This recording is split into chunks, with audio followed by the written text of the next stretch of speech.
大家好，大家好. Hello, everyone. Welcome to this morning's session.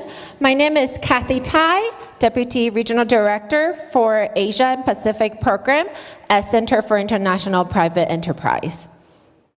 As native of Taiwan, I personally have benefited so much from democracy and market economy here in Taiwan.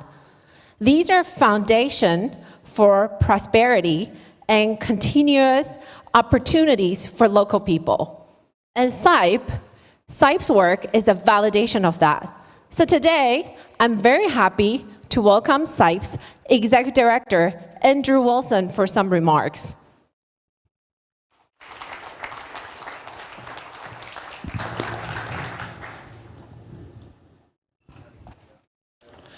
Well, thank you, good morning, and welcome, and it's my pleasure to be with all of you here today. You know, if you're looking for new ways to defend democracy and enlarge civic space, you're in the right place this morning.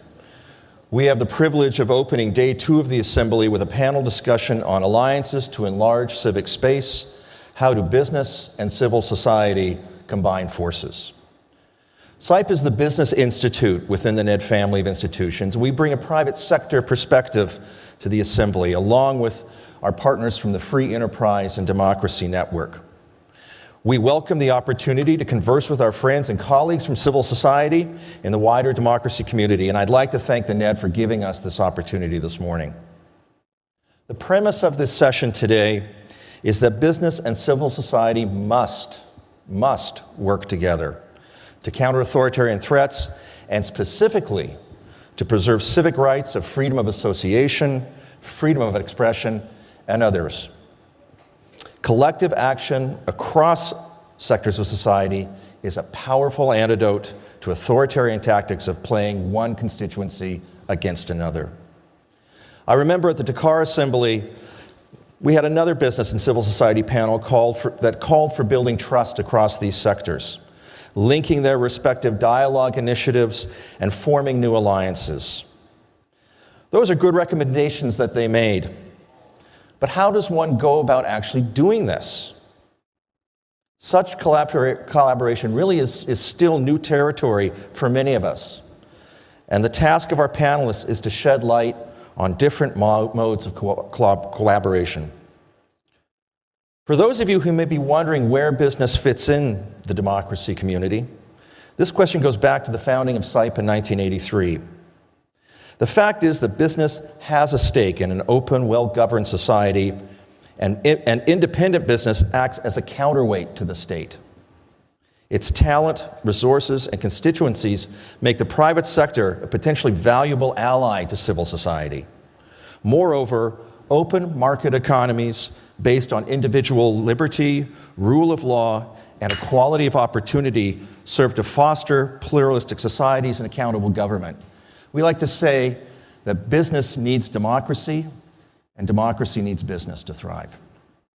I was at a meeting with President Tsai earlier in the week, and she made the observation that Taiwan's own semiconductor industry, its great success story of global commerce, could only have happened in a democracy because democracies provide the freedom of thought and innovation and ability to maneuver so that very complex industries like semiconductors need to thrive. And I agreed with her 100%.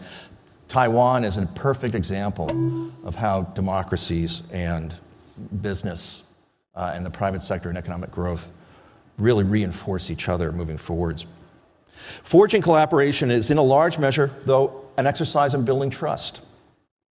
Often civil society does not understand the role of business in democracy, while business can be complacent, blind to the authoritarian dangers ahead, until it too becomes a target of regulatory action and crackdown. Last year, SIPE conducted opinion polls in Tunisia, Ukraine, and Bolivia, which examined attitudes towards the private sector. Those polls found that the public expected business to take a leadership role in the economic recovery, and that business actually enjoyed higher trust than almost any other institution in the country. At the same time, the public expected business to be a better partner with other segments of society. And besides trust, there are practical questions of when collaboration makes sense. Where to begin? what methods to use, and so on. We need models for action and skills for sustained cooperation. Fortunately, today we have a panel of think tank executives and business leaders who can speak to the interaction of civil society and business and some forms of cooperation that are possible. Just to give you a flavor of the possibilities, CIPA has seen cooperation in such areas as grassroots initiative for community development, joint advocacy, youth education, cross-sector funding relationships, public budget monitoring, and efforts for inclusive growth. While there is shared value in these efforts, the question remains of what else must be done to defend civic space. The Free Enterprise and Democracy Network, or FEDN as we call it, for instance, has called for more proactive monitoring of threats to freedom of association. Collective action on rule of law is another area ripe for cooperation. And I hope to hear of new ventures that you dream up during this assembly. The road ahead is long, and time is short, as Maria said yesterday. So let's hear from the panel about how we can all get started on this journey. I'm going to hand it back to Kathy Tai, who are going to introduce our wonderful panel of partners from around the world. Kathy, over to you.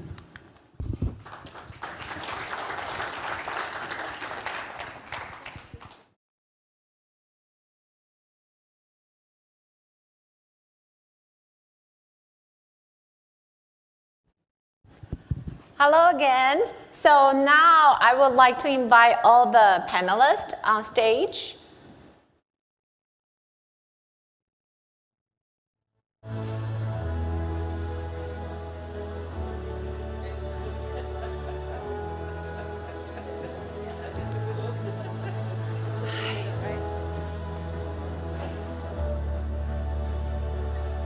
Yes, here.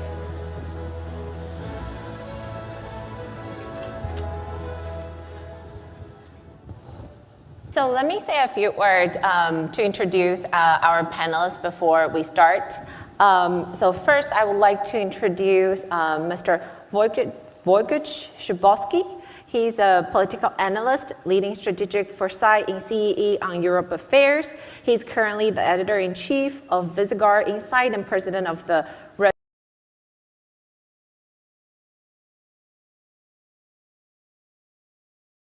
Respublica Foundation. He's also the founder of the New Europe 100 network of digital age leaders from Europe and Eastern Europe. Second, I would like to introduce Uni. Uni is the manager of the public finance unit at IDEAS, Malaysia's think tank that aims to improve the level of understanding and acceptance of public policies based on the principles of the rule of law, limited government, competitive market, and free individuals.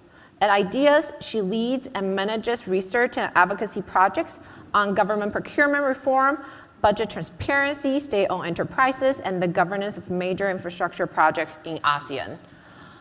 And next, Toki. Ms. Toki is a business development consultant interested in the growth and development of small and medium enterprises. She is Vice Chair Africa for the World Chamber Federation, immediate past president of the Lagos Chamber of Commerce and Industry, and the national vice president of the National Association of Chambers of Commerce and Industry, Mines and Agriculture, NACIMA. She currently sits on the board of a number of organizations, including Youth Enterprise Development NGO and a coalition of women business associations in Nigeria. Last but not least, Catch. She is governance relations expert working at the intersection of business and national development. Currently leads work on Makati Business Club's governance program, including meetings with cabinet secretaries, leaders in Congress, and key Metro Manila mayors. She also supervises projects on digital cities and government transparency. So welcome, everyone. So as Andrew said, today, this panel is to explore the possibilities for collaboration and to find common ground between the private sector and civil society. And so I would like to start the conversation by asking each panelist to share a little bit on why collaboration between private sector and business is so important, and what are the ways for them to work together. So maybe we can start with Catch. Sure. At Makati Business Club, we really think that working with the civil society is one way that we can help push our common advocacies. So we have 3 models of working with civil society. We support them with concrete resources. We work with them to push advocacies on government transparency, and also we do knowledge sharing. So on the first point, supporting with resources, we work with Internews on the Ads for News project, where we pitch our members to transfer $2 million of their ad spending budget towards local news organizations instead of social media, on knowledge sharing and on supporting them with common advocacies. We work with the Right to Know Right Now coalition. We've worked with them for the past 30 years, and this coalition is made up of labor leaders, made up of climate activists. We may agree on no other issue, but we both agree, and everybody in that coalition agrees, that freedom of information is a good thing. And on the last point, we also join all of their forums. They invite us to, we also do trainings with them. We use our network of business leaders to support civil society. That's a great point. Like when you talk about ads for news, basically if you want to change the behavior of the private sector or the business, how to really think about the incentives, how do you change the incentives so then that leads to behavior change is a great point. So maybe we can come back to explore that point later. So Toki, maybe you can share a little bit about your experience in Nigeria. Thank you very much, Kathy. In my environment, we have had a history of moving very quickly from colonial rule to military rule. And so there's a lot of distrust, and it's mutual distrust, between private sector and civil society. And the outcome of that is that civil society have sort of gained a reputation as activists and rebels. And when you have a situation where the shrinking of civil space is actually done by government itself, where government is the largest spender of monies, you have a situation where private sector is concerned, there are fears around loss of revenue, there are fears about being frontal and antagonistic with government. Civil society seems, on the other hand, to lack an understanding of what the challenges of private sector is. And so with us, it's a very fragile sort of situation, looking for and finding ways to collaborate. However, COVID sort of changed all of that, because all of a sudden, what was going on affected everyone, and it didn't matter what sector you were in. And so we found that where it concerned health, where it concerned education, there was quite a lot of collaboration going on between civil society and private sector. And so I do happen to sit on the board of trustees of a youth-focused, youth-managed, youth-driven NGO that we started in 2019, known as Lagos Island Connect. And the thought behind this was, here's a huge demographic, very important to private sector, very important to the growth of the country, and a very important political demographic. And we sort of thought that if we turned everyone's attention outwards into this demographic, maybe we could sort of find a new model by which we could collaborate. And so with Lagos Island Connect, we have stakeholders from civil society, we have private sector providing resources, we have youth at the heart of what we do, and we also have partnerships with the state government. We're just 3 years down the road. COVID slowed things down a little bit, but it's been a good experience. Mm-hmm. It's one that we're hoping will be replicated across the country. And that is one of the models that seems to be quite unique and seems to be working for us. Having this common interest in which all of you would want to collaborate and invest in. It's wonderful that you talk about just kind of the different perceptions from the private sector and civil society, and how that could actually be the barriers for initial conversation and outreach. But COVID changed that. So that's an example that really shows the solidarities, in difficult times, and how everyone should really stand together and then, advance the common goal. So that is a great example. Uni, in the case of ideas, I know you have done quite a bit to reach out to the private sector, try to form partnerships. So maybe you can share a little bit of your thought on this. Thank you, Kathy. And I'm glad that Toki mentions about this sort of differing perspective in between these two actors, right? Where business sees civil society as nuisance, rebels protesting all the time, not knowing the context, while civil society sees private sectors as piggybacking governments, wanting free things from the government all the time. So there are very different sort of perceptions in between these two actors. And I think what we do in Ideas, we try to provide platform for these two differing points of view to sit together and see whether there's some sort of, the same issue that we can work together. And I think one of the catalysts, I think in the case of Nigeria, would be COVID. For us, it's a huge scandal that I think everyone in this room now, which is 1MDB.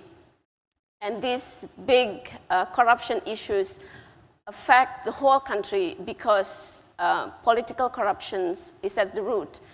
And it then exposed how bad the political corruptions in Malaysia.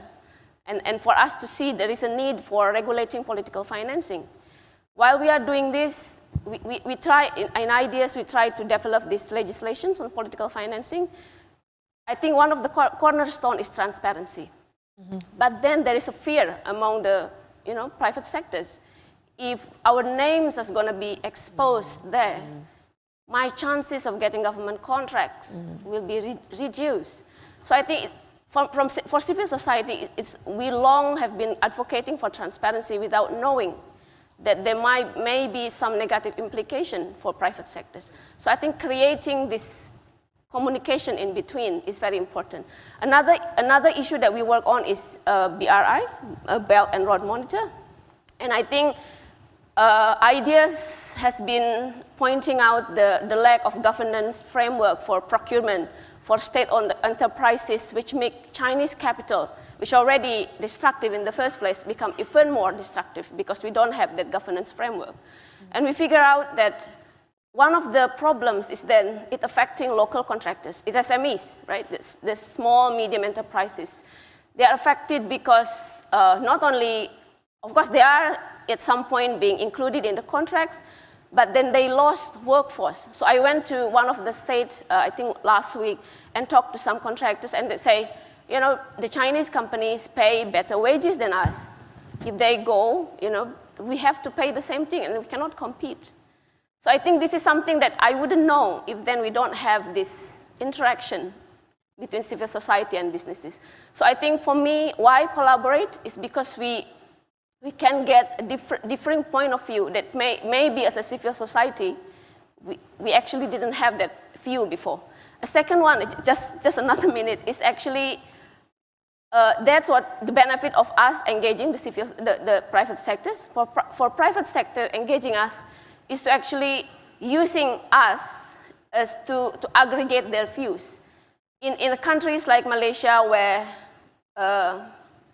different political opinions sometimes harmful, it may not get you jail, well sometimes jail, but many times you lost the opportunities for contracts or you being sidelined by government.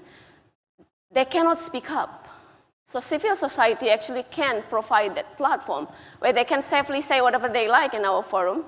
We always said, it's a Chatham House rule. We won't tell you who coming here, but we know what your grievance is. And then as a civil society, we have that platform to air out whatever grievances from private sectors safely, even to the government. So thanks.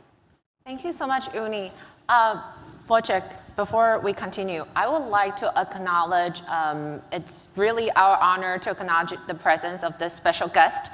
Taiwan's Digital Minister, Audrey Tang, is here with us.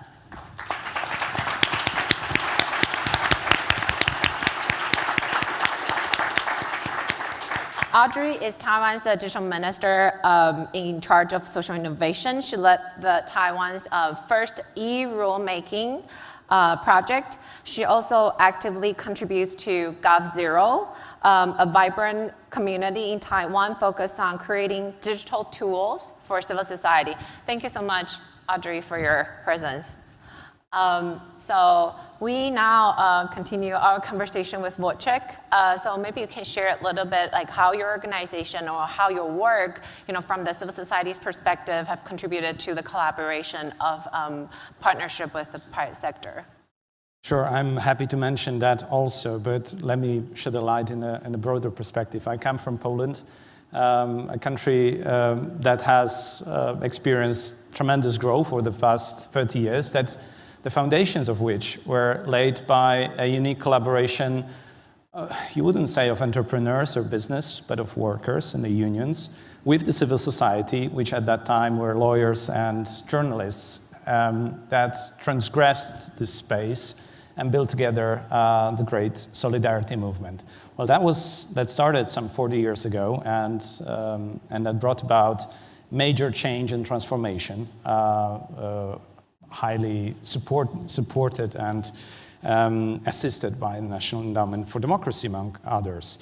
And these 30 years of prosperity within this space, we've seen not only democracy grow, but especially undisturbed, nearly undisturbed period of prosperity in which businesses thrive and entrepreneurs have grown, perhaps from workers to micro companies mostly. And now majority of the population in Poland is employed or self-employed as micro entrepreneurs. And in this very context, Poland has been, in the recent months, the country that was the country of refuge for people crossing over from Ukraine, war-torn Ukraine. And in that space, that particular space, I wanted to talk about how this business and civil society collaboration is materializing today, which is I believe, quite a unique story and a learning experience. So just to give you a numbers, in a country of 40 million, we had 7 million people crossing the border of Ukraine in the recent months since the beginning of the war in Ukraine. Some 53% of businesses in Poland, entrepreneurs, got engaged in assisting refugees in different ways. These numbers were higher among bigger companies. The bigger companies accounted for about 86% of bigger companies, larger enterprises in Poland, been engaged in assisting refugees in Poland in various ways. And I'll go later in our discussion how it happened. There were about 40% of micro entrepreneurs, so those who basically nearly make their living by being entrepreneurial and self-made men in this business environment, and they still brought some assistance, 40% of that business owners. And what is most interesting, and where I want to build on a little bit further and elaborate a little bit further in the discussion, is what we also put emphasis and invest our work as a think tank and a media platform, is that 17% of all businesses got engaged in direct support by giving out their own goods or investing their own services in assistance. Just imagine 7 million people crossing over to a 40 million country, and you don't necessarily see any refugee camps or isolated settlements of those people. People were welcomed at homes, but mostly people were welcomed in differently appropriated business mobilities, the offices, hotels. Most of hotels, most of office space that were on the route of those people who were coming to Poland were made available, and businesses didn't care that much at least for the first months until summer, how to earn money, but how they were caring how to assist those people who are coming. So I think there is a story to be told, and I'm happy to discuss it today, how about 300 entrepreneurs created essentially a WhatsApp group out of not having any sort of established organization to conduct business business philanthropy or venture philanthropy. And they managed to organize large parts of shipments. They managed to bring about, for instance, by May, 34 wagons of train with 500,000 tons of goods to war-torn Ukraine, just of their own belief that out of having so many decades of being enjoying prosperity, but also being assisted to develop that prosperity, it's time to give back. And the big question of today, that our organization is invested in, together also with SAIP, is how do you build on that experience, how to make it sustainable. So one of the ways, and I'll stop here with this remark, that we have experimented and successfully so, was to establish this informal group of people who earlier communicated just on a WhatsApp group and plug them into United Nations humanitarian response to the refugee UNHRC.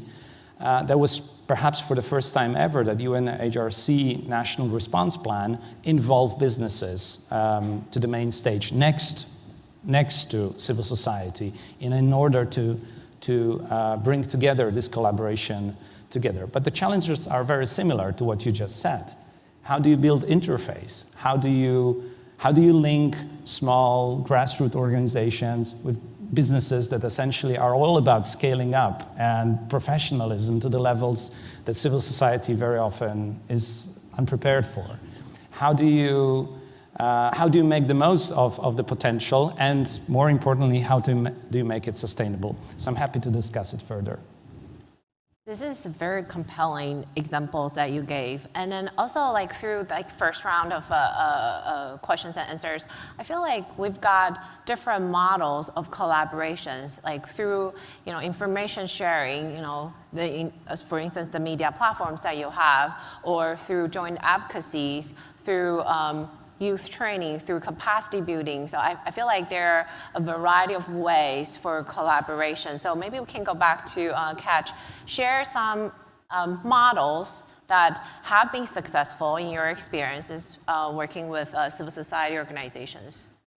Sure, Kathy. But before that, I just want to point out, I found it super interesting that among the panelists here, the collaboration between business and civil society stem from some sort of crisis or governance lack. So in our case, Makati Business Club started in the wake of the 1980s dictatorship in the Philippines. So we were started as a way to engage the government when basically the other business associations can't or wouldn't. And it was interesting to see that reflected as well in Uni's experience with IMDb and the general transparency crisis that it was causing in Malaysia, and also Toki's case of COVID-19, and Wojciech's case of Russia's invasion of Ukraine as causing that kind of gelling mechanism. So I think that's an important thing to keep in mind, that we have common interests. Business and civil society have common interests, and it shouldn't take a crisis for us to realize that. On our points on like really successful models, I want to really cite our work with the Right to Know Right Now coalition. Mostly because of its longevity. I see that others on the panel here, they're very recent initiatives. But this initiative has been going on with them for 30 years. And I think our main success there has been keeping the whole coalition together, despite our very differing views on other things like labor, other things like environmental support or ESG. One thing that we work with them is always to create a private caucus. So when we were pushing forward the Freedom of Information Bill in the Philippines, we always met with civil society beforehand, so civil society and private sector sitting together to discuss our concerns with the bill and what provisions we wanted to forward. The point of this is that so we are able to present a united front when we're already talking to the lawmakers. So it's clear that the support for this bill is coming from all sides. Another model that I want to cite for support is actually inspired by Audrey Tang. We had an event with her last 2020. It's nice to see you in person and not just a little Zoom box. But we worked with the governments, with the local governments in Metro Manila to create ways for them to consult their citizens digitally. So much responsibility was delegated to the mayors of Metro Manila during COVID, and they were scrambling really to figure out ways to consult their citizens and to ask if what the policies they were implementing at the time were correct. So we work with civil society organizations, data analyst organizations, church groups, activist groups, to help create like a mechanism for the government to consult them on any new like quarantine restrictions or any new COVID-related transport policies that they might push forward. Sorry, turning to the rest of the panel now. Thank you so much. Thank you, Catch. I really like your comments on why it would take a crisis for us to work together, right? So we should look beyond the crisis time and then really try to find common ground even in normal times. So Toki, can you share a few words on like successful models? Yeah, I think my thoughts around this is that something must kick off a relationship. In my view, okay, yes, it's taken a crisis to start it off, but then how do we sustain it? Yeah. The point is we now have an opportunity to experience each other, and through experiencing each other, begin to have agreements around exactly what we want to collaborate on and what is the way forward. In terms of my experience and our experience in Nigeria, like I said, it's been fragile. And it's been around, so for example, some civil society organizations have a good relationship with some media organizations. Certainly not the government-owned media organizations, usually the private-owned media organizations. And even they have to be careful about what they publish.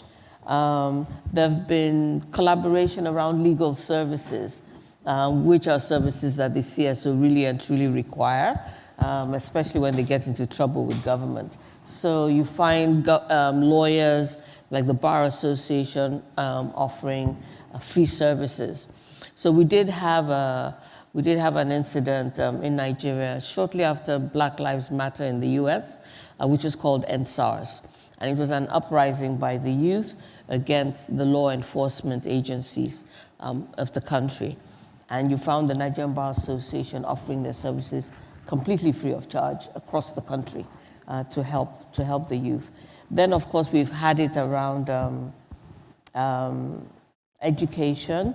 And when I say education, I really mean civic and voters' education, because part of what is happening at the project that I mentioned, it's actually an attempt to look beyond crisis.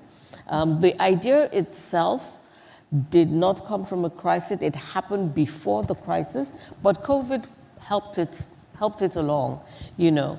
And we're looking to co-create now. So we're co-creating with government on one side, with private sector, and with the youth themselves, drawing up annual plans, thinking of what it is that will benefit the youth going forward. And then there's the big hole around academia, the necessity for think tanks and research work, data and information. So there are some one-offs that are going on between private universities and CSO as well. So, you know, there is such a scope, such a huge scope for collaboration between CSOs and private sector. And it really benefits both sides to collaborate. We've seen it, it's been demonstrated. For us, at least in the last 3 years, we've seen what it can do. It's enormous. Private sector obviously has the resources that are required to get things done and to meet objectives. But you know, on the other hand, CSOs need to begin to understand business. They're very passionate. It's all about, you know what, I'm ready to die over this matter. Business is not ready to die over anything because they really need the revenues coming in. So we need to find that space of common agreement, you know, where we begin to be a lot more strategic. I think it's all about strategy, about our partnerships. Thank you. Thank you so much, Tauki. I like the key word of co-creation. And so how do we co-create something that's sustainable and then long-term? I think that's really important. I do want to remind the audience that we will open up for Q&A time after a round of questions and answers. So prepare your questions. If you have any questions you wanted to ask, we will give you time. So next, let's go to Uni to share some models with us. In the area of governance, civic space, improving democratic institutions, as I said earlier, I think we are still in that early stage. I think many organizations, including IDEAS, is sort of trying different models. We have this coalition, we call it Rasuah Busters. Rasuah means corruptions in Malaysia. There's a media organization there. There's owner of, I think, executive from oil company. So we tried to discuss there, but it's still very early stage. But I think one of the models that actually that quite established in Malaysia, probably for other topics, for example, vulnerable communities. I think there's a lot of collaboration in between private sectors and civil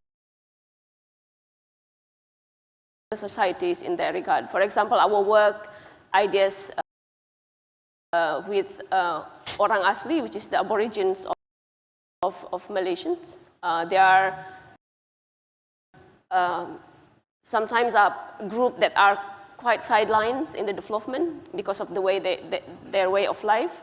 So IDEAS and other civil society organizations work with companies like Sime Darby, Petronas, try to understand and figure out like what are missing in the policies and intervention done by the government and also private sectors, because they've been doing a lot for the aborigines, right? For the Orang Asli in the past how many years. What was missing from this? I think so the conversation, consolidating, aggregating all these efforts, we need to do this. We need to sit together so that our intervention will not be patchy and we can collaborate. And in that conversation, we need to also include the Orang Asli themselves, because they are the one who knows the problem. We're not coming to tell what to do, but we are here to facilitate. So I think that model, we are trying that now, but not so much in, of course, civic space or governance. But I think we are hoping by giving space to the most vulnerable community in our society, which is Orang Asli, will provide that greater civic space. It's not necessarily on freedom of association, but I think that kind of collaboration we are hoping to continue in other areas as well. So that's, I think, one of the models that we are trying to do. Very, very well. Wojciech? Sustainability. We hear often from colleagues from the United States that come to Poland, and they call us as Poland the biggest NGO in the world or humanitarian superpower because of the facts that I have just presented to you. But I think what should be recognized is it's not only Poland, it's Slovakia and Czech Republic, to some extent also Hungarian society react in the same way. Why I'm saying that? These countries have been recipients of refugees and the businesses are also involved there. The way for sustainability, at least the way we see it and towards which goal we are working in my organization together with those businesses, is to establish a Central European network collaboration of those who actually want to look beyond. By now, we are already in autumn, so 6 months into this situation, 6 months into the crisis, businesses have almost lost their steam in terms of how much more they can sustain this support. So this beautiful story, hopefully it's not coming to an end, but definitely has a moment, if not of pause, then a difficult moment currently.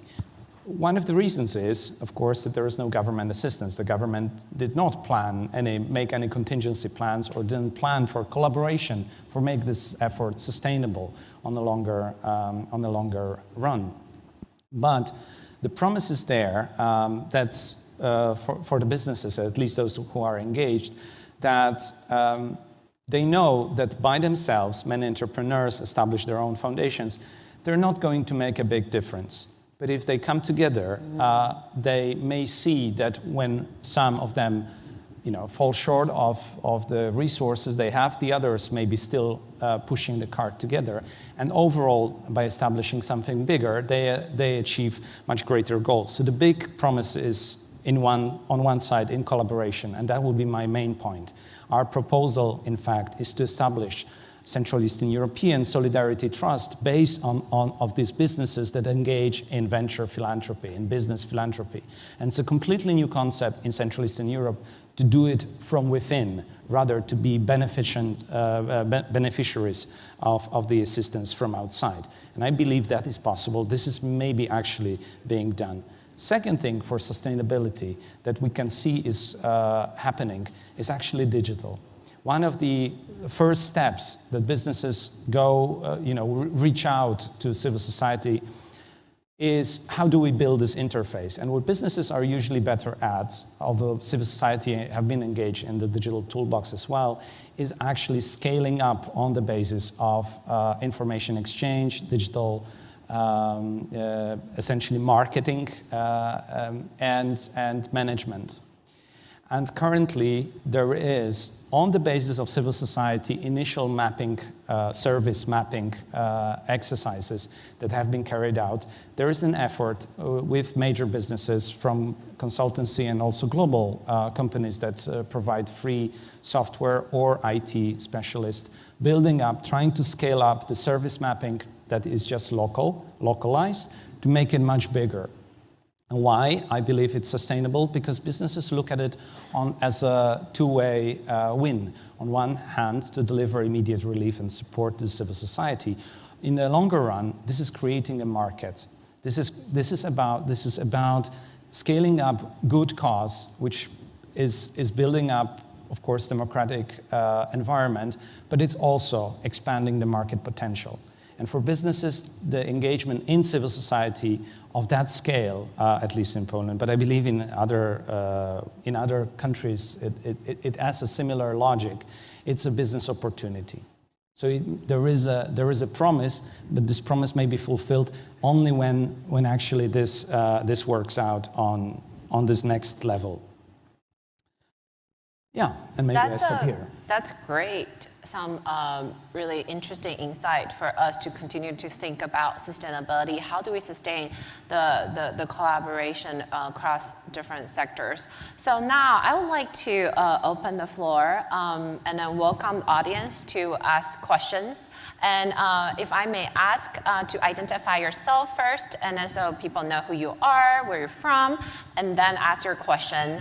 Thank you in advance for that. As I see a couple of hands, so if someone can help pass the mic. This one first, and then Mr. Hideki, and then that one. Hello, my name is Mart from Greenhost, a small business in the Netherlands, and I'm based in Taipei. My question is, what do you think of new business models? Business ownership. So one of the things we are looking into is strategic ownership, where, steward ownership, where there's a separation between financial ownership and decision making, which maybe can guard the ideologies of a company and the decision making towards supporting civil society and other things. And it's not only about profit anymore. Is that something which is interesting, in your opinion, as a new future model for businesses? Thank you very much for your question, Mr. Hideki. Thank you very much, Kathy. My name is Hideki Wakabayashi from Japan Think Lobby, a newly founded think tank in Japan, working on the democracy, human rights, including business human rights and civic space in Asia. So my question is, I was a little bit surprised that nobody has touched upon the business and human rights due diligence process, because guiding principle agreed by the United Nations has already included the engagement stakeholder engagement, including civil society. So this is kind of powerful initiative. It's core value that you can, business sectors and stakeholders, civil society and other stakeholders can engage in, talk about human rights and peace and the kind of human rights due diligence process. I think why not work on this business human rights due diligence process in entire world to connect each other, work on the business and democracy issues. So I would like to see how you see these issues. Great question. Thank you very much. And that gentleman there.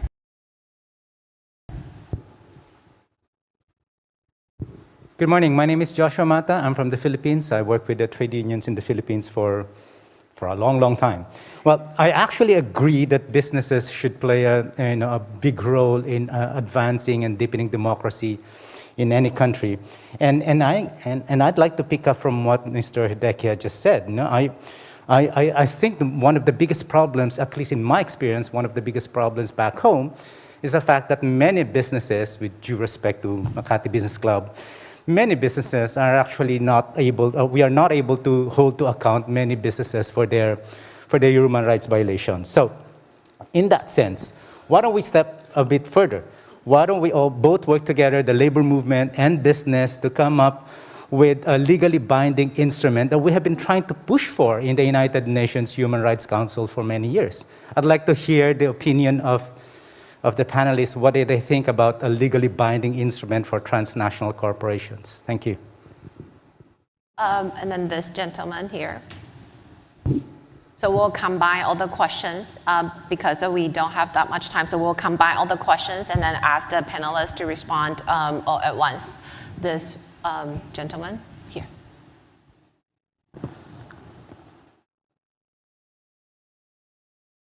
Thank you to all the panelists. My name is Parsifal de Sola. I am the head of the China Latin America Research Center of the Andres Bello Foundation in Bogota. You've all stressed a lot of points about the private sector. Private sector is quite broad. Within the private sector, have you seen, where do you see the most potential? Are there any particular sectors of the private community that are more prone to the kind of activities that you mentioned?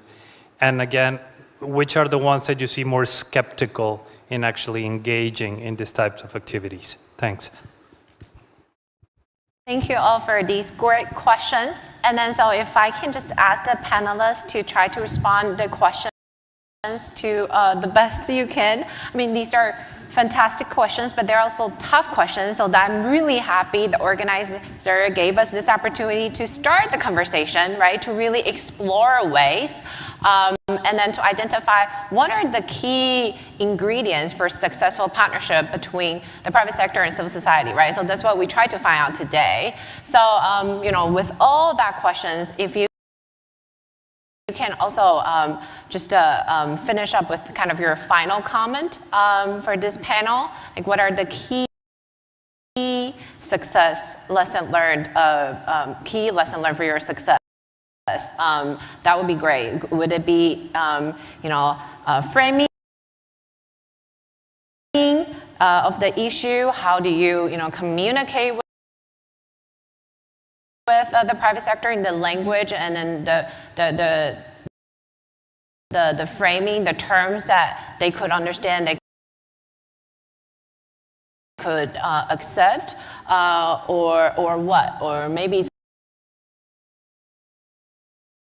some other tips. So if I can also start with Catch. Sure.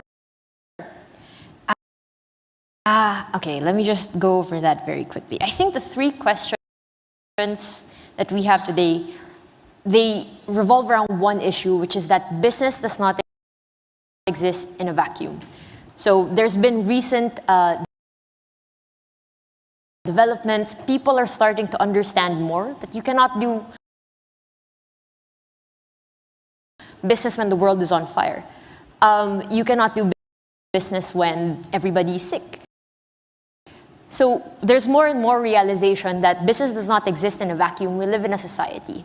And in order for us to thrive, we also need to support that society. That's my key takeaway, I guess, in dealing with business. Answering the last question first, areas of cooperation. I think in this panel, I wouldn't say there's a specific sector of the business that's more prone to cooperation.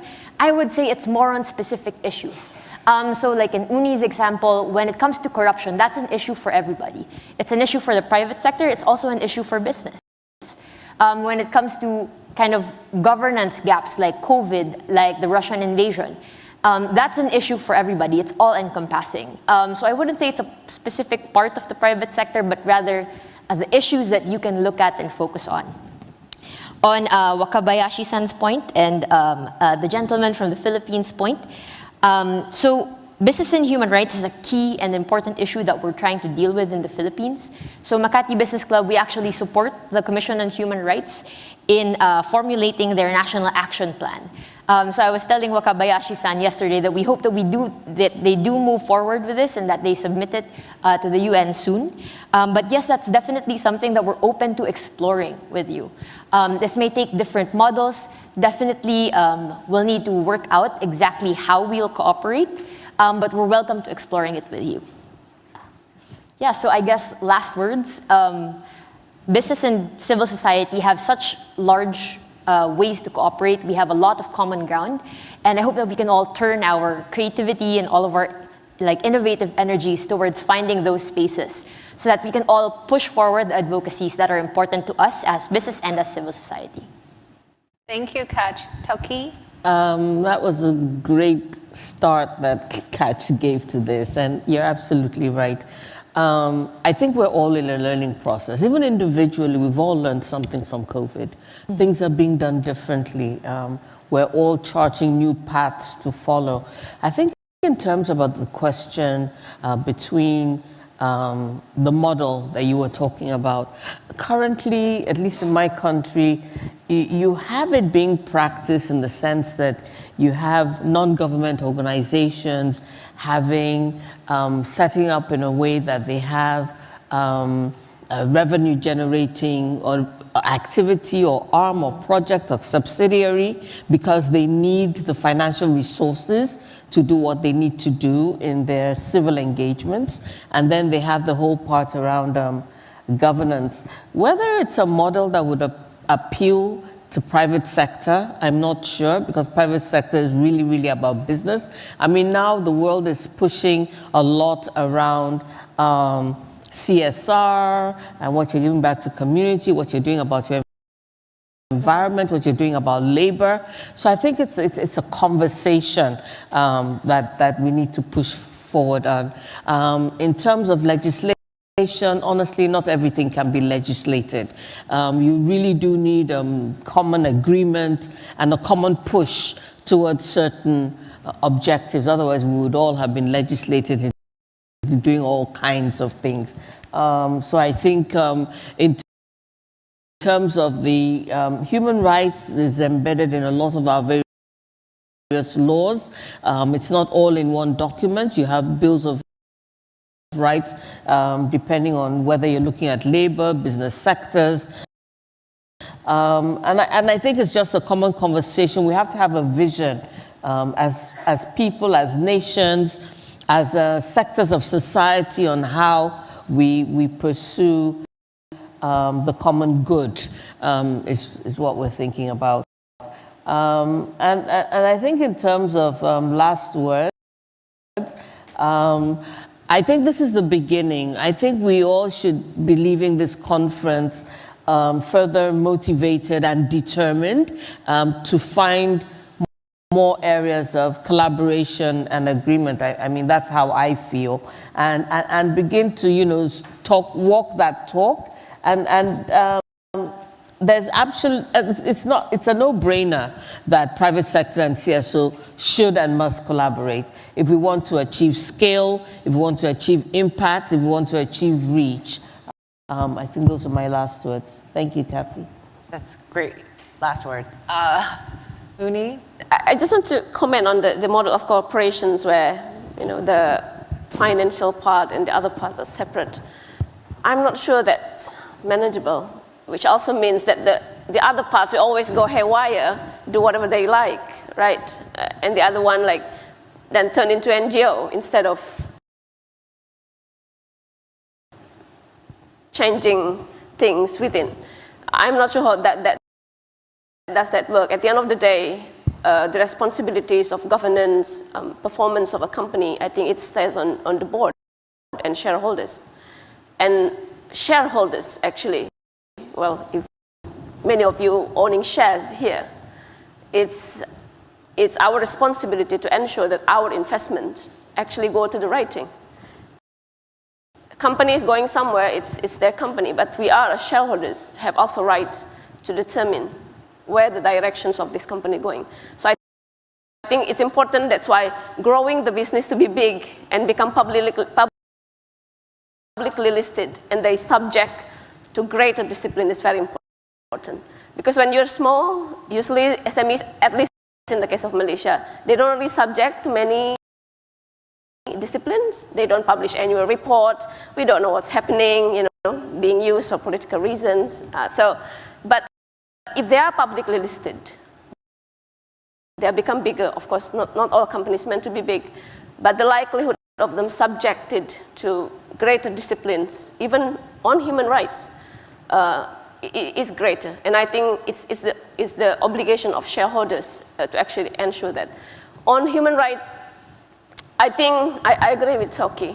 As much as we want to have a very uniform standard to subject companies, at the end of the day, UN declarations of human rights, for example, it's subject to countries, not companies. But this principle can be adopted in any standards that countries can create it. I mean, EITI, for example, cost. I believe those standards on extractive industries, on construction industry, incorporate some of the human rights ideas. Mm-hmm. I mean, in Malaysia, palm oil is a controversial, and we are working with one of them, Sime Darby. And palm oil in Malaysia is no secret. They have foreign labor problem. They subject their labors to very low standards, and there's a Tough Glove, for example. It's very important business in Malaysia. They have really good anti-corruption, but at the same time, they also have lower standard.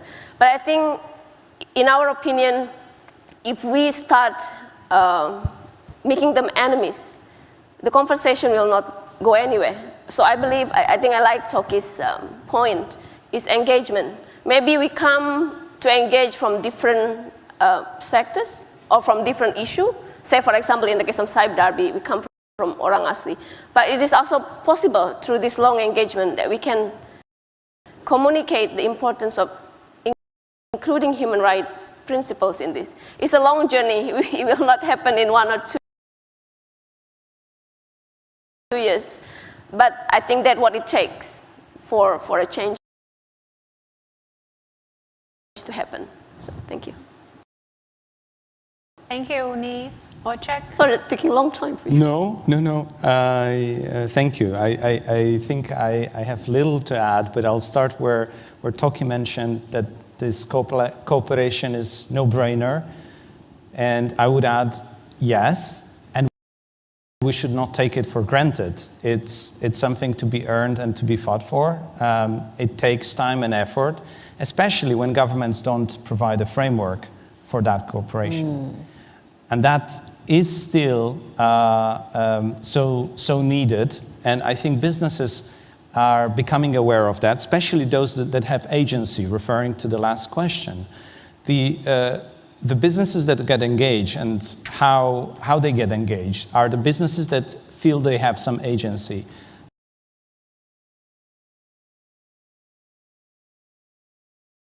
That usually comes with more naturally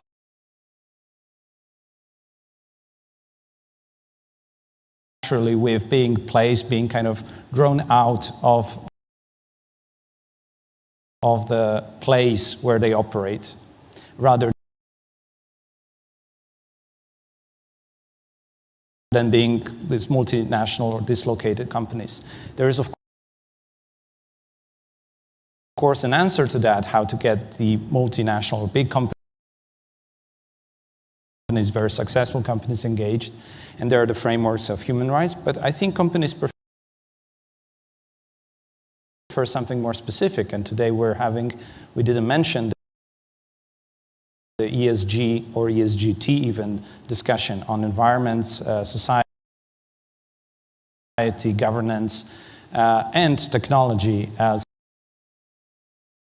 aspects of the business's responsibility for the environment they co-create.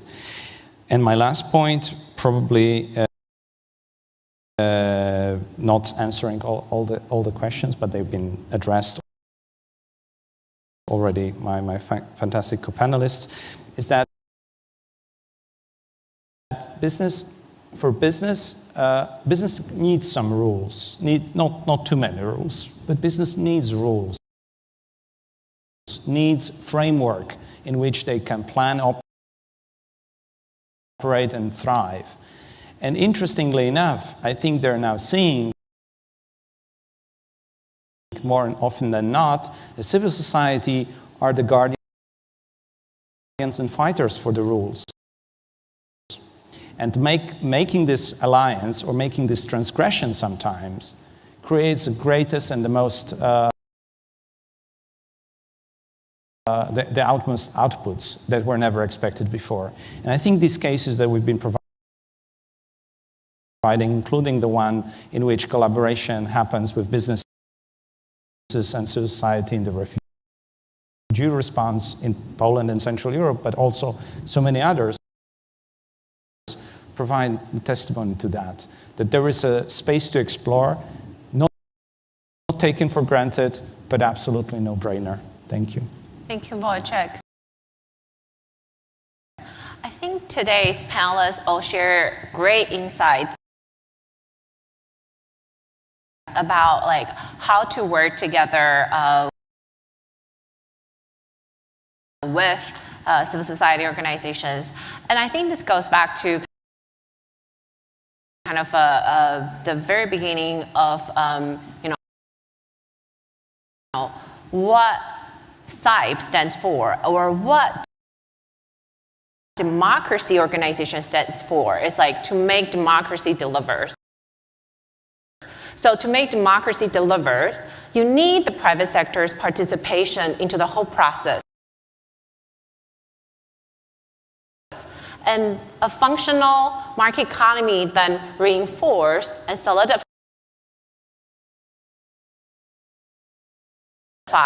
democracy. So then they're intertwined. It's a symbiotic relationship. And I think as a true believer of that, growing up in Taiwan, I think Taiwan is a successful example of that. And as many examples that panelists have shared today. And so I left inspired by all the great works that the panelists have shared. But I think we also highlighted a few kind of entry point for us to start the conversation, to start the engagement. Then we can then form the collaboration later on. So I think as the Dhaka Assembly indicated or discussed, that the cross-sectoral engagement and collaboration really is key to advance democracy around the world. And that's why we are all here talking about this particular issue. And so, and I really appreciate all the questions from the audience. So, CIPE is here, our panelists are here. So if after the forum you would like to discuss, brainstorm, find ways to collaborate and to really do more together to join forces and to really fight for democracy around the world. We're happy, to really work with you anywhere. So fighting for democracy, right? So that's why we're all here.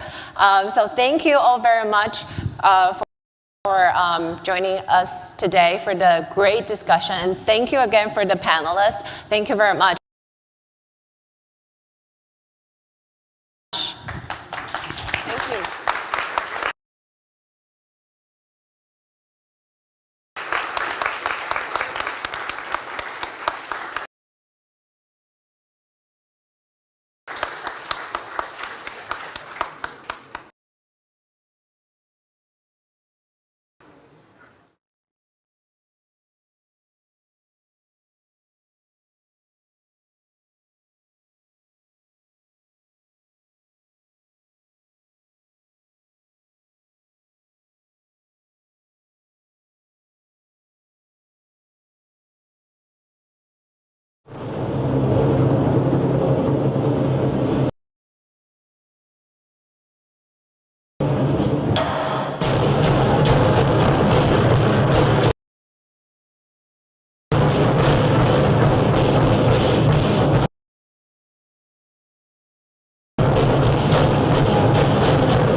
Hi everyone, my name is Alia Ibrahim. I am co-founder of a Beirut-based independent media named Daraj. When 5 years ago, my co-founders and myself decided to launch this media owned by journalists addressing Arabic speakers around the world, we were told by everybody we knew that we were completely crazy. This was the moment when the Arab Spring had derailed completely. It had turned into the nightmare it had become in Syria and Libya and Yemen and Egypt. And for us, it was the moment where, as journalists, we were feeling we not only were not part of the solution, we were part of the problem. And that problem was not in the non-existence of journalists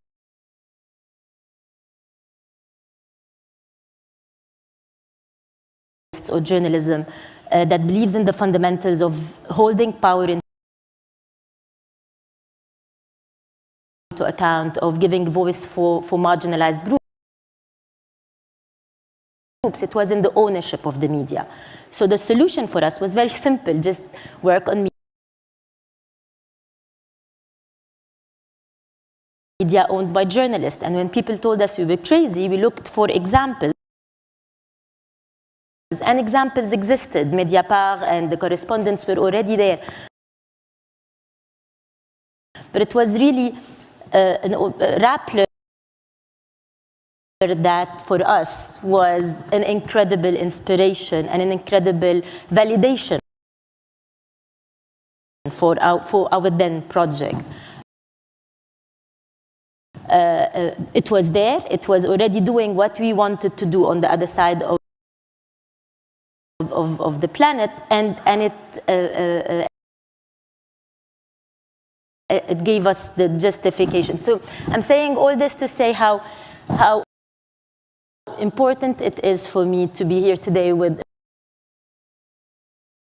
a personal hero and a personal role model and an inspiration. And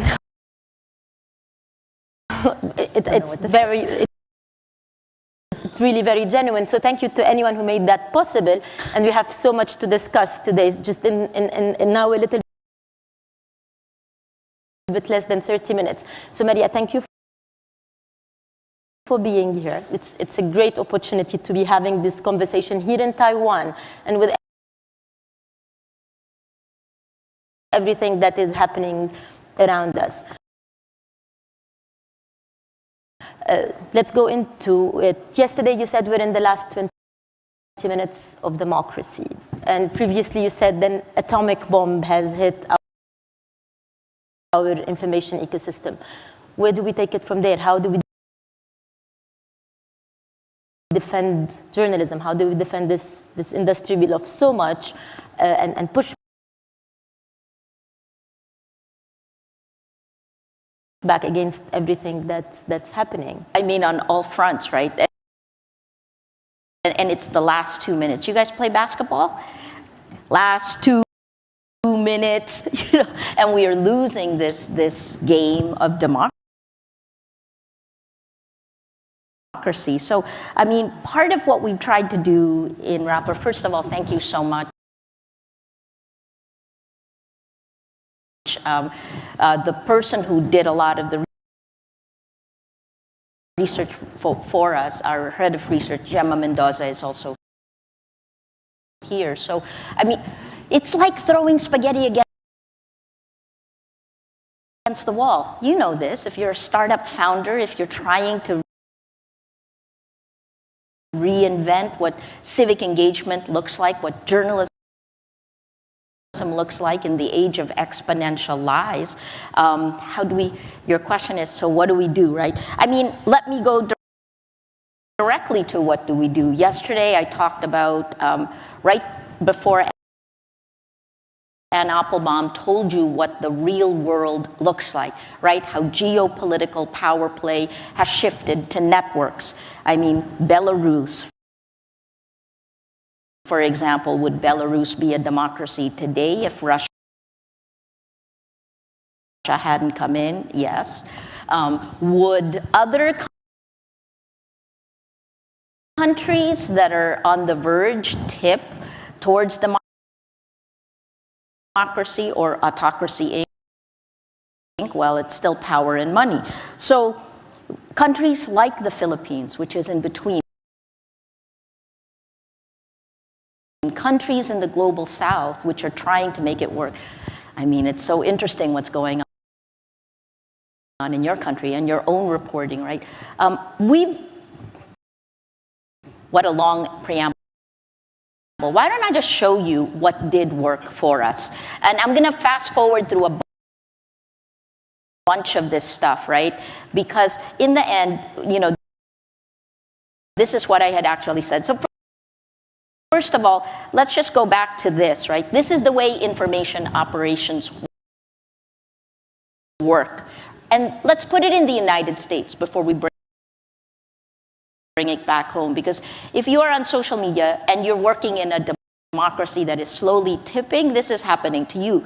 This is from the Election Integrity Partnership, where you can see how disinformation is seeded and then how it comes bottom up, a lie a million times, and then comes top down. This is Stop the Steal. This is election fraud. This is happening in Brazil now. And you can look at what the Election Integrity Partnership saw when they looked at the data. We stick to evidence-based, fact-based. You actually see that Stop the Steal was seeded a year earlier in August 2019, not surprisingly, in RT. And then the mainstreaming began here. Again, is it a surprise? It was on Steve Bannon on YouTube. The mainstreaming then here, we saw Tucker Carlson bring it out to the super spreaders, QAnon. And then finally, so it comes up this way and then comes top down with then former President Trump saying the same thing and calling people out. And that is what we saw happen. Right, so so the last 2 minutes that I talked about at the beginning yesterday was really to take what Anne is telling us is happening in the physical world and show you what has happened in the virtual world. And the main problem is that the technology that supposedly connects us, at the time when journalists owned distribution, this could never have happened because we were liable, legally liable, for protecting the public sphere. Now, no one is legally liable for protecting this public sphere. And what is the problem? That our minds, what we think of the world, is being insidiously manipulated through our emotions. That's how come social media is now a weapon for information warfare. We talked about this. I mean, Taiwan knows this. Ukraine certainly knows this. In 2014, Ukraine started sounding the alarm. The Philippines started sounding the alarm. We tend to always be the testing ground. If the United States is under attack, it comes first through the Philippines. It's now a behavior modification system. You say a lie a million times, and it's not a free speech issue, right? Because free speech, pounding you to silence. We've had both of these attacks happen to us. And the end goal, like with Crimea, like with Ukraine, is to suppress and then replace. So 2-step, 3-step process: suppress, replace, and then mainstream, right? So that's what are the 3 layers? World War III today is happening, not just the conventional warfare that is happening in Ukraine, that is happening, that Taiwan oftentimes prepares for, but it is also an individual war, an individual battle for the truth in each of our minds. That is where this modern war is being fought. So it is first personal. It's the impact on you psychologically. This stuff is mildly addictive, increased levels of dopamine when you're on it, and the end goal is to keep you scrolling. But when your mind changes in groups, it becomes sociological. And then the big thing, we've never had 3.2 billion in one platform. Emergent human behavior with an incentive structure that rewards the liar, that rewards the lies over the truth teller. That's the first part. The second part, why is it the last 2 minutes in this democracy? Because If you don't have integrity of facts, you don't have integrity of elections, right? If you don't know the facts, how are you going to vote for the right person? How are you going to choose? Where is agency? And that's where we are already. We're already at the tail end. And yesterday I laid out the elections that are there. Some of you guys tweeted, please use hashtag WM11Assembly. But you tweeted your own elections coming up. So this shift is happening already. It is individual. I'm telling you the problem again. Let me spin through all of this stuff. If you want data, go to my Twitter feed, because I actually punched out a bunch of data with the hashtag so you can see it. This is the way we began to fight it in Rappler, and it'll be interesting to hear also about Daraj.com. It's a dual funnel. Just like Anne Applebaum told you about the physical world, there is also a virtual world. We only live in one world, and the fact that we have rule of law in the physical world, but no rule of law, impunity in the virtual world, it is what has caused the erosion of rule of law. But for Rappler, we took it as a dual funnel, right? There's the digital funnel, and then there's the physical civic engagement funnel, and we can talk about that more. This is what we wound up doing. It worked. This is our MVP, not most valuable player, but minimum viable product that I want to push, I want to encourage our movement to look at, and perhaps to set up at a global landscape. Only 3 months in operation, a 4-layer pyramid that is a whole of society approach. It starts with 16 news groups. We've never all worked together like this in the Philippines because competition always got in the way.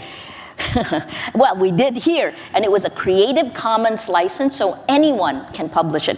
And we also had a data layer that went through all of it. Midan, if you're a fact checker, you know that this is a data platform. So every one of the 16, like every one of you in the room, tells your followers, tells your community, you know, tell us if you see any lies that you want fact check, send it here. And when it's sent to that first layer, everyone sees it all the way up to the top layer. And then we meta tag it, right? Then the fact checks go out. Let's say each news group does 30 fact checks a month. That's the supply. The second layer is called the mesh. And this is our way of fighting back now, because legislation doesn't really kick in until spring 2023, and then education is like the next generation already coming up. So now the mesh layer is about more than 100 civil society groups, NGOs. Time business came in. Oh my God, I cannot begin to tell you how long it took us to work on that. And then the big thing is the church. And what is the mesh supposed to do? To take those very boring fact checks, because they never spread on social media, and share them with emotion, with a very specific ask from all of us to stay away from anger and hate. And guess, like with Ukraine, like with people who inspire you, inspirations spread as far as anger, hate, and fear, right? So that's the mesh. And then the third layer was research. 8 research groups with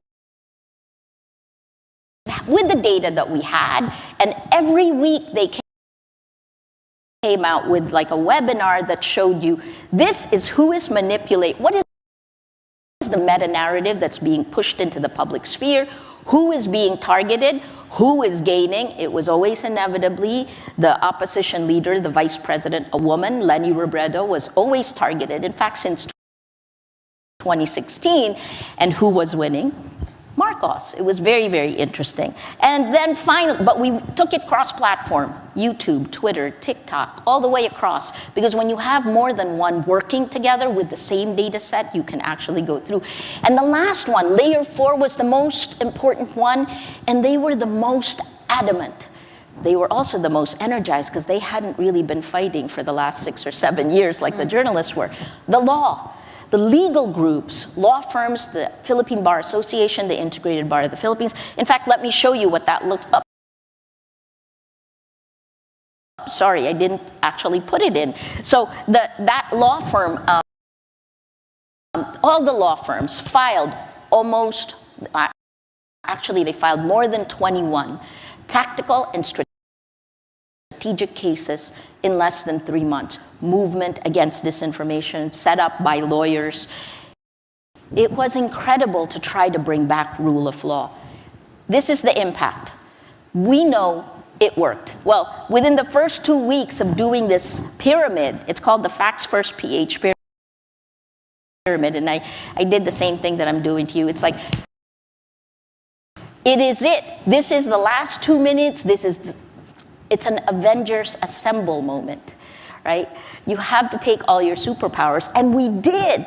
So look at that. On the left here, you have, this is the main network of the news organizations, but then you put that here, and then you can see the ripple effect.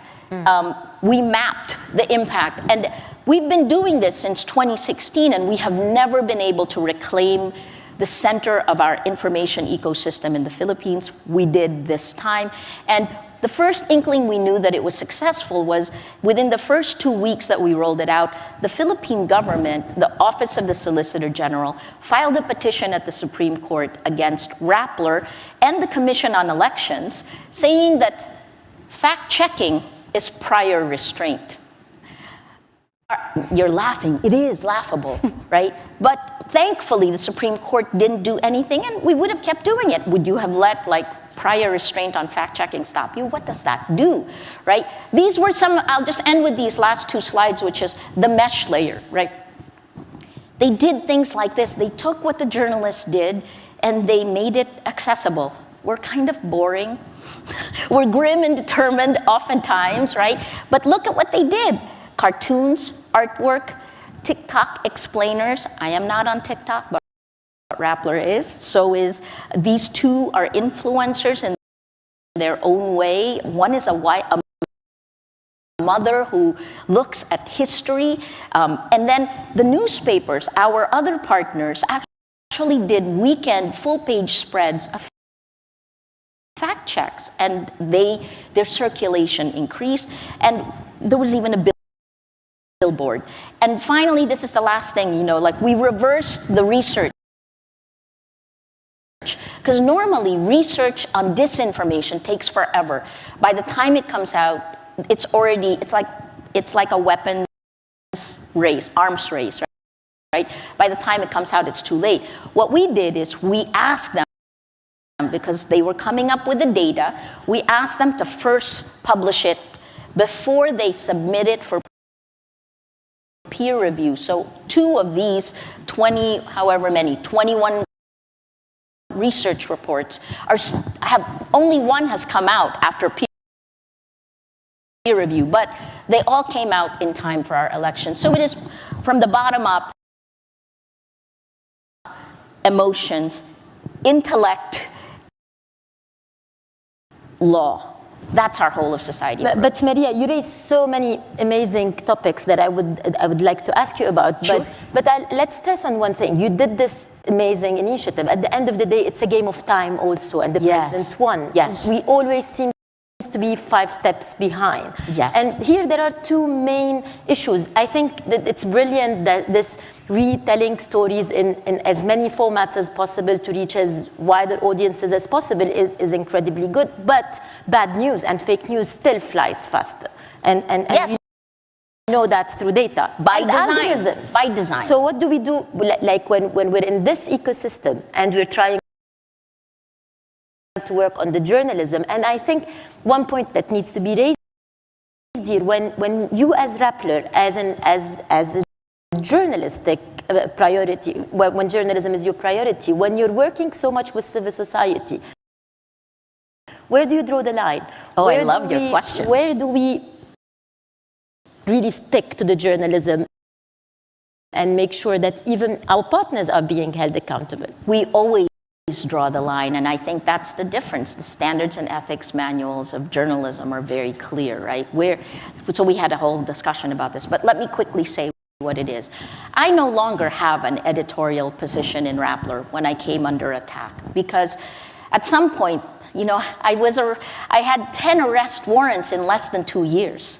Right? This is my 36th year as a journalist, and I have worked for, you know, I spent almost 20 years with CNN International at the golden age of journalism, and then headed the largest network in the Philippines, and then we started Rappler. I could never have thought we would be where we are today. So how do you draw the line?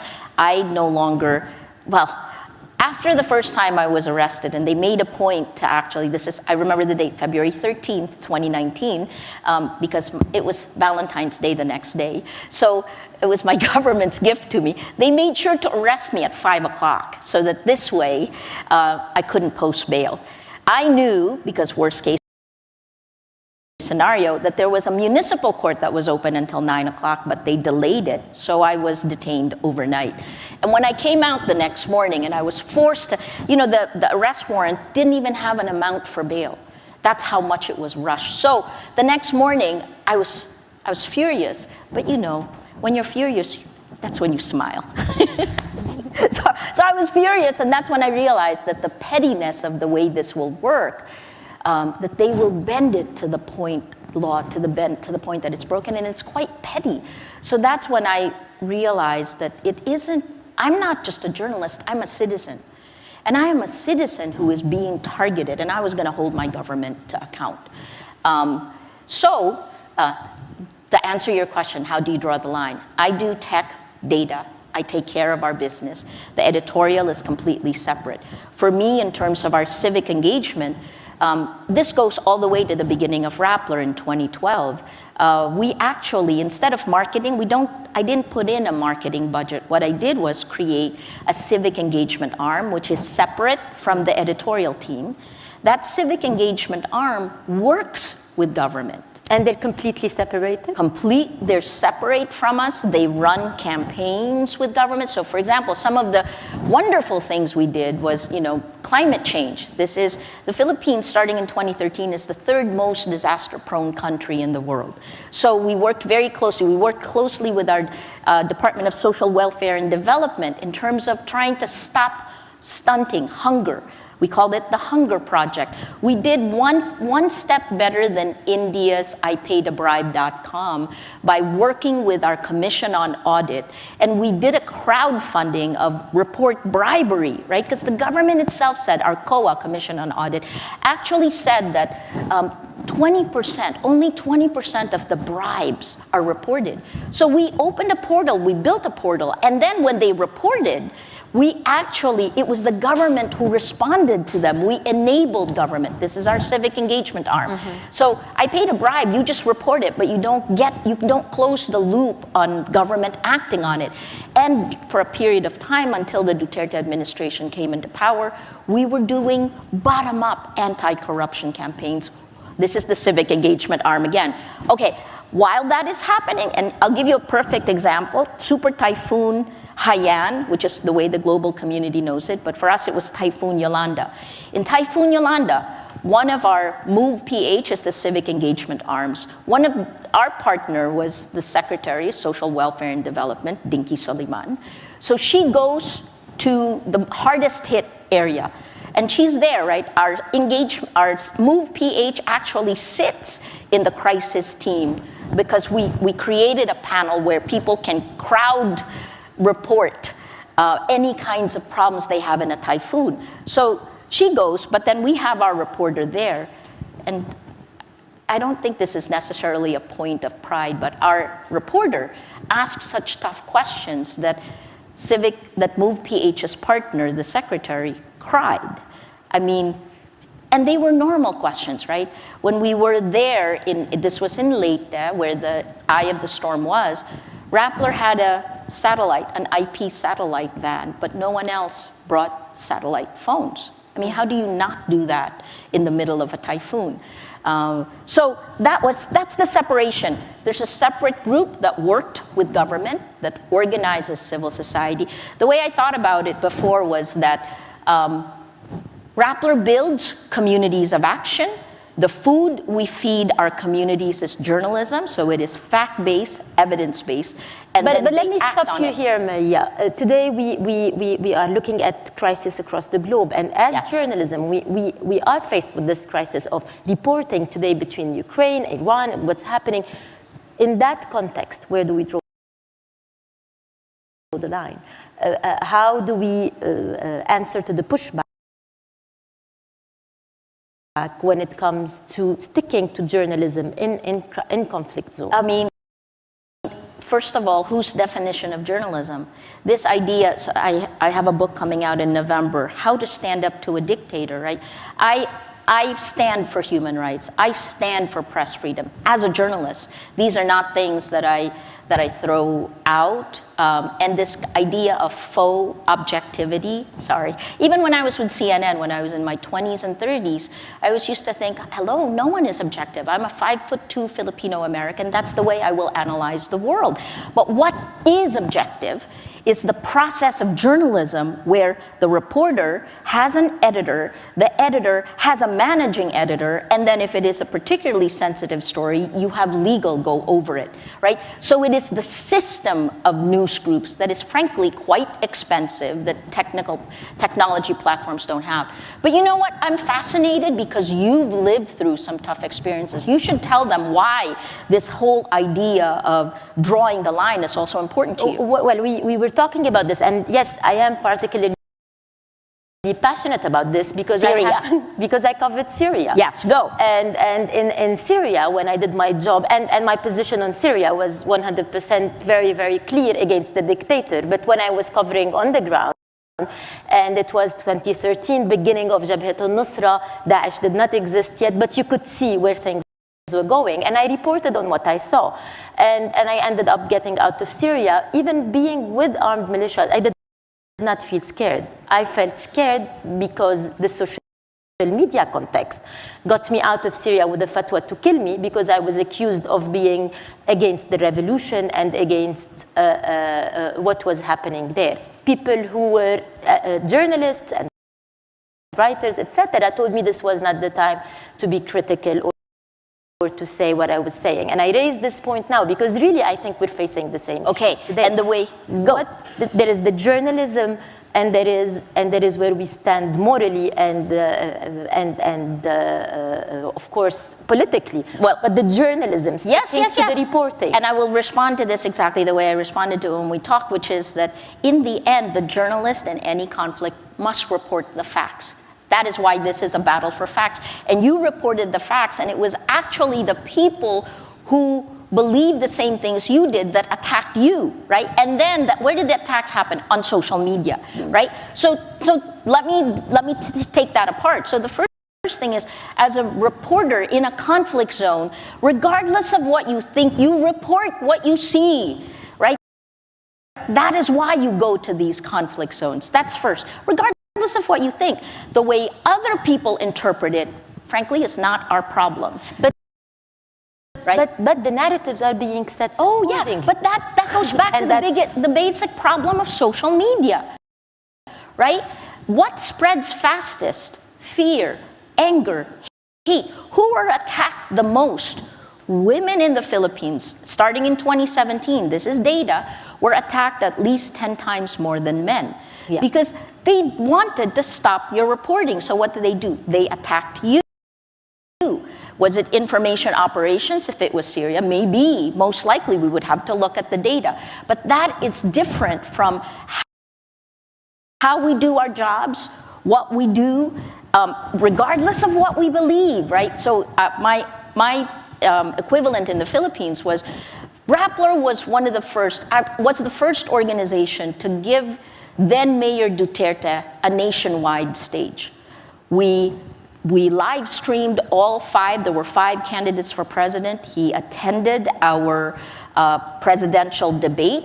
And the people who campaigned against Duterte after he won then blamed Rappler for his win. That's bias is in the eye of the beholder. You know, what we did was we were fair, because that is fairness, that is part of the Standards and Ethics Manual. We are transparent about our standards and ethics manuals, about our values.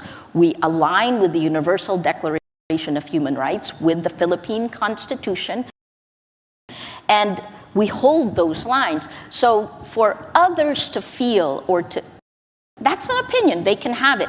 In the old days, when news organizations were in charge of the public sphere, our organizations can get in front of it, and a lie couldn't spread 1,000,000 times to become a fact, right? So the dangers, I mean, look, the president of Taiwan shared a photo of of all of us coming together to meet her, right? And then I just saw all the attacks against her, including her head being placed on a woman in a bikini, right? Like very salacious, misogynistic things. Why is this legal? Why, sorry, now I sound like that. But I'm just saying this happens to every reporter and every woman politician. If you're LGBTQ, if you were marginalized before in the real world, these attacks get worse in the virtual world. We don't have much time left, but you worked for CNN. Yes. And now you champion for independent media. Distribution is much easier for mainstream, and getting the message through is much easier for mainstream. Why do you think independent media, in this very noisy world, with the technology and algorithms and distribution challenges, why do you think, why Rappler was your choice? And this is why I also co-chair the International Fund for Public Interest Media, which is to try to get democratic countries to increase 0.3% of ODA to 1% so that we can give it to independent media. My co-chair is the former Director General of the BBC and the former President of the New York Times. Okay, so there are 2 reasons why, and I see that we have 15 seconds left. Reason number 1 is that independent media doesn't have other ownership. So you just saw the one with business and civil society. Well, businesses, corporate media tends to have a lot more interest. Not to say that you're not independent corporate media. I came from corporate media, but independent media, young, scrappy, like why did Rappler stand up? We have no other businesses. We have no other interests to protect. And before we came out with our weaponization of the internet series, I actually asked for board approval because it was exposing something that was insidiously manipulating us behind the scenes. The second thing is, corporate media moves too slowly, and this is why we need to move faster. When I was managing ABS-CBN, which is the largest network in the Philippines, largest news organization, about 1,000 journalists, and it would take, from idea to execution, 6 months is fast. You know that, 6 months is fast. In Rappler, 1 week, idea to execution. So you can try a lot of things, and that's part of what we need to do in this day and age where, frankly, it's not just independent journalism or journalism under attack. Oh, by the way, did we mention that these very same platforms have killed the business model of journalism, right? Advertising is dead, and we must find another sustainable business model. And this kind of thing where you have autocracy, Inc., and then you have the manipulation of our emotions and minds, we're just the punching bag. And this is part of the reason we need civil society. We cannot do this without you. Well, I want to end on a happy... we must end happy. So we are taking more time, but the last 2 minutes, how far are we from losing or winning in the game? So make it optimistic. Are we going to win? It depends on you. We are certainly doing all we can. I'm willing, I could go to jail for the rest of my life. You have to ask yourself the question, what are you willing to sacrifice? Because this time is when you can be a force for good, and silence or apathy becomes a force for evil. How's that? Does it work? Please act. We must do something. Oh yeah, we're live streaming this. You too.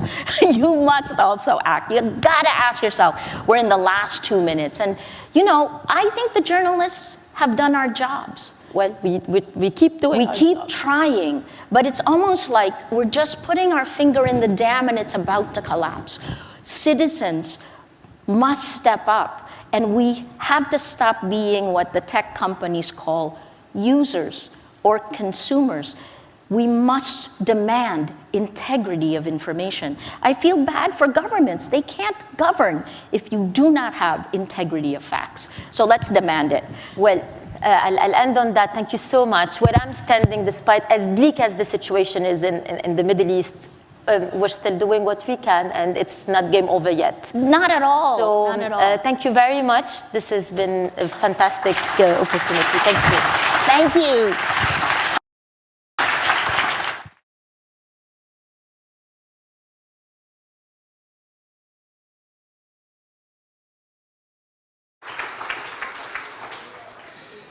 Thank you.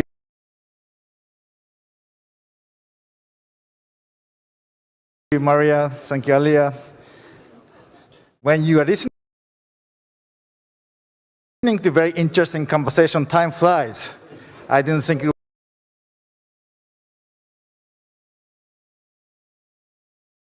was only 30 minutes, but now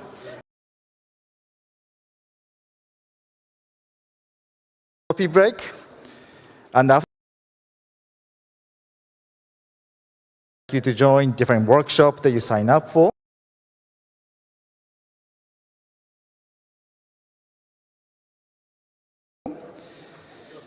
How do you find out where the workshops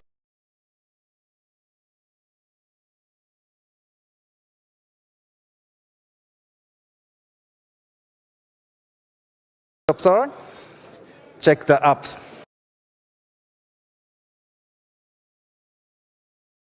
So thank you very much, and see you in the workshop.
Kamusta kayo guys? Okay ba kayo?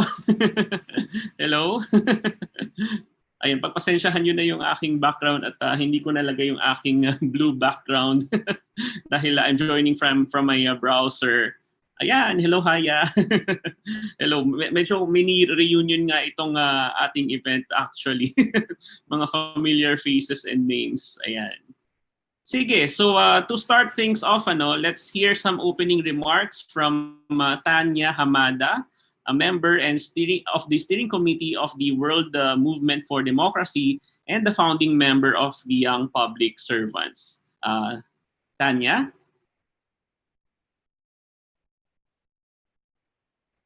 My internet is unstable, so if I suddenly put off my video, I will continue. So good afternoon. Oo nga, mini reunion. I know many of you. I look forward to getting to know more of you. First of all, thank you to the World Movement for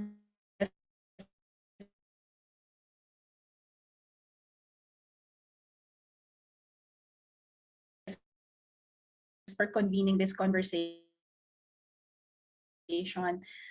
Is something where a lot of advocates, when they find themselves in situations either because of political transitions or extra constitutional transitions, you find yourselves in positions wherein you're able to either join government or run for public office, and therefore you become that's why the term became crossovers.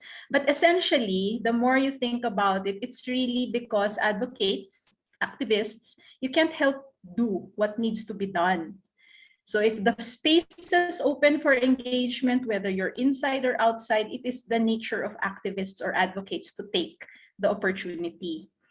What the World Movement for Democracy did, it was one of the very first global actors to take, to take and listen and take cognizance of this phenomenon wherein activists and advocates do what has. It was the Philippine experience, actually. I was still a young Philippines in particular. It was a conscious effort of a collective to join government as the strategy for reform. So it was not only because of the opportunity that has happened for many, sorry, nalalaglag daw yung aking voice. It has happened for previous generations, but at least for our time, it was a deliberate decision. So this interest by the World Movement translated into what became the Crossover Initiative. And so many of you here, your stories will be very, very important in how the World Movement will move forward in defining how it wants to support those like you who have decided to join the arena of governance and politics. So the World Movement is a loose movement. That's why it's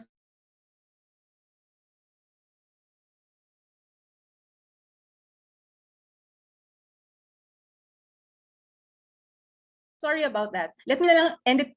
So essentially, it's just saying that welcome to this conversation this afternoon, and we look forward to listening to all your stories because it's going to contribute to a lot of youth initiatives all over the world. Thank you and good afternoon. Thank you so much, Tanya.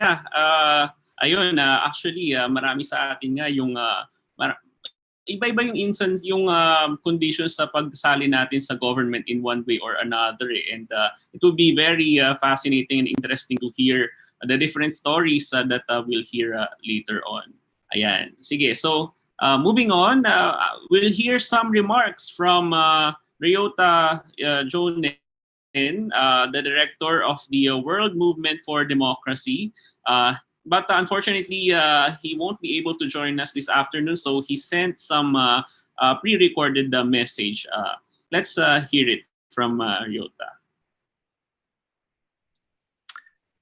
Hi, welcome everybody.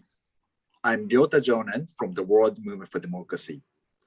The World Movement for Democracy is a global network of civil society activists, parliamentarians, thought leaders, and the funders who are committed to advancing democracy around the world.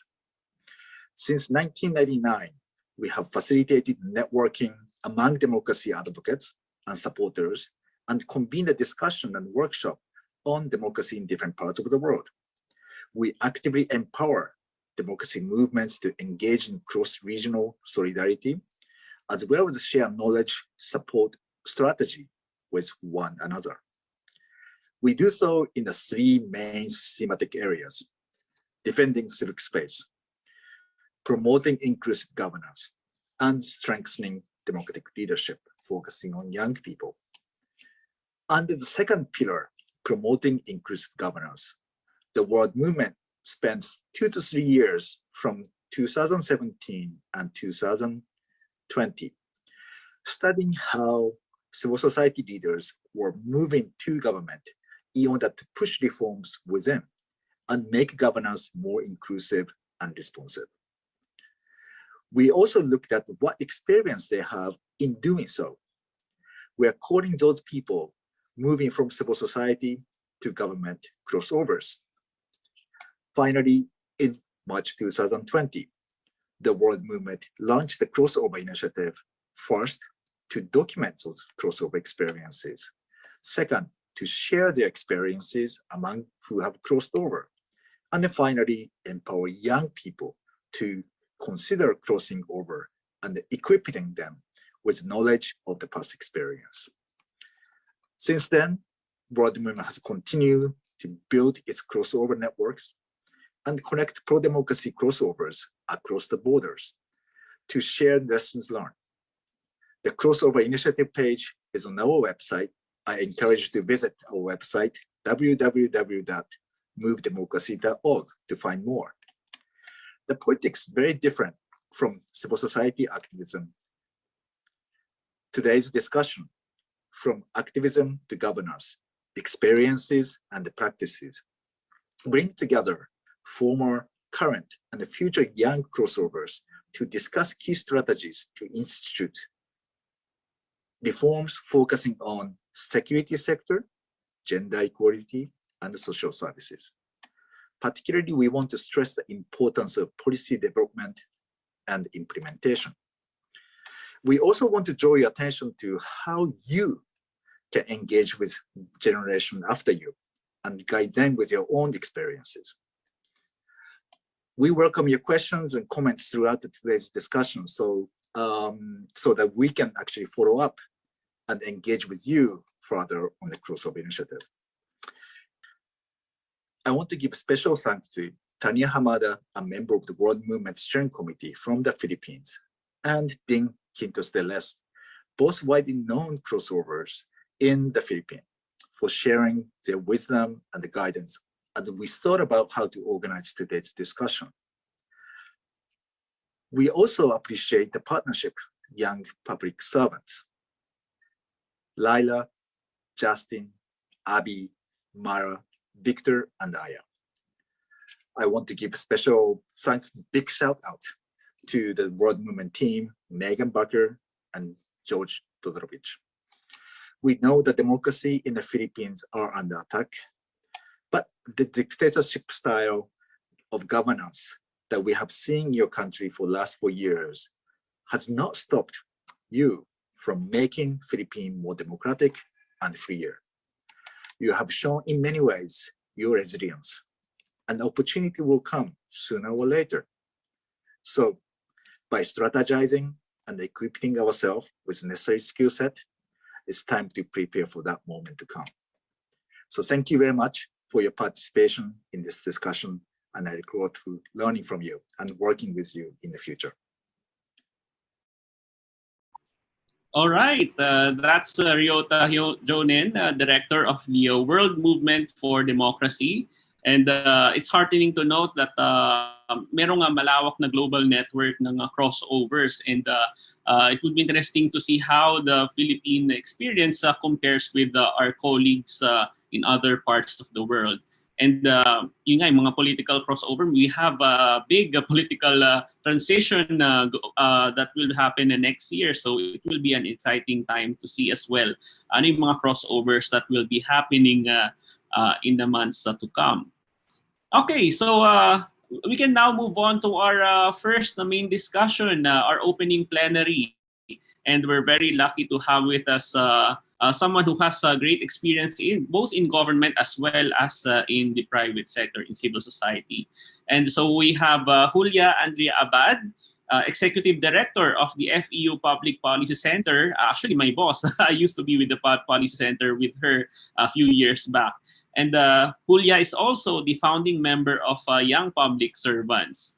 And as you all know, dati din siyang nasa Aquino administration as former Secretary of the Office of the President, Presidential Management Staff. So let's give it up for Julia Abad. Julia, nice to see you.